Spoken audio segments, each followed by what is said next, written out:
Every black female has a big butt and big boobs. Loud, obnoxious, ghetto. Light skin being more attractive than dark skin. We're not smart. We're this way, we're that way. And a lot of times we have to prove ourselves as not being true. At a young age, I already knew the standards for a girl like me. As I become older, they become more obvious. You have to have permed hair, relaxed hair. You know, straight hair or like blonde hair, you know, long waves or something. And if it's natural, that's good hair.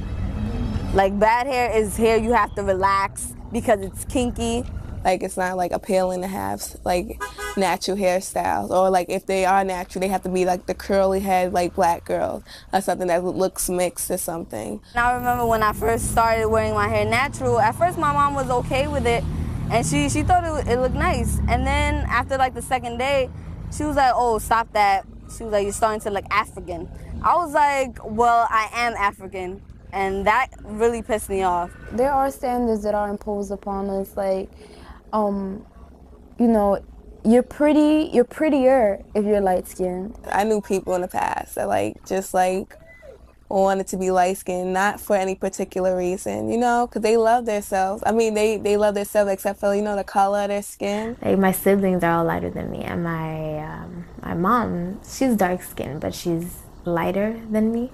So like I noticed, and I was like, hey, how come I'm the darkest? And, you know, everybody else is so light, and I don't know. Since I was younger, I also considered being lighter as a form of beauty, or, you know, beautiful than being dark-skinned. So I used to think of myself as being ugly because I was dark-skinned. I knew people who actually went out there and got, you know, bleaching cream and everything. They actually laid in the tub, poured capfuls of bleach into it just so they could see if their skin would get lighter. But yeah, my aunt that lives in Honduras, she basically started using skin bleaching cream when she was about 25. And she started her oldest daughter on it when she was about 11. And then she has an even younger daughter that was about 6 when she started using the skin bleaching cream on her. I've seen people say that I would never marry a dark-skinned man because, you know, because I don't want that in my gene pool. On the other hand, light-skinned girls have their issues too. We've been called high yellow, conceited, house nigga. I feel like both sides have their issues. I guess I sort of felt like there was not any attention towards me because of maybe my skin color, or because my hair was kinky, or, you know, just basically that. Or even when I was younger, say there was I don't know, a doll. I used to have a lot of dolls, but most of them were just white dolls with long straight hair that I would comb, and I would be like, oh, I wish I was just like this Barbie doll. In Brown versus Board of Education, the famous case that desegregated schools in the 1950s, Dr. Kenneth Clark conducted a doll test with black children. He asked them to choose between a black doll and a white doll. In most instances, the majority of the children preferred the white doll. I decided to reconduct this test as Dr. Clark did to see how we've progressed since then. Can you show me the doll that you like best, or that you'd like to play with? This one. I like that one. Okay. This one. That one? This one. I like to play with this. And can you show me the doll that is the nice doll? And why is that the nice doll? He's white. And can you show me the doll that looks bad? Okay. And and why does that look bad? Because it's black. And why do you think that's a nice doll? Because she's white. And can you give me the doll that looks like you?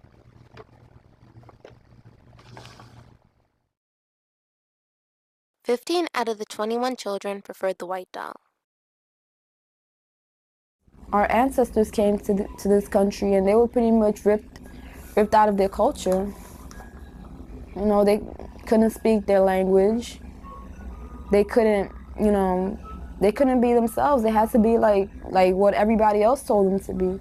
When you don't know where you're from and you don't know what country you're from, all you know is basically you're from Africa, that's all you're given, I feel like it brings on like a lot of ignorance, and it builds a lot of anger.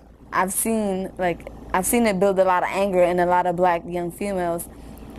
Like, I don't know, they feel like because they feel like they have a right to disown any kind of, you know, African roots. I think for a black girl in general, it's like you're missing a piece of you, you know? And for me, yeah, it's like, oh, I don't have any actual heritage, not heritage, but culture. Like, I know I'm from Africa, but you know, the different countries in Africa have their different cultures, their different morals, their different values, and not knowing that it sort of keeps us at a loss, and I feel like we're busy searching for it while everybody else in society is throwing their ideas and what they believe we should be at us. But you know, personally, we know that's not what we should be, but we're gonna take it because we don't know exactly what it is that we should be, because we don't really know where we came from.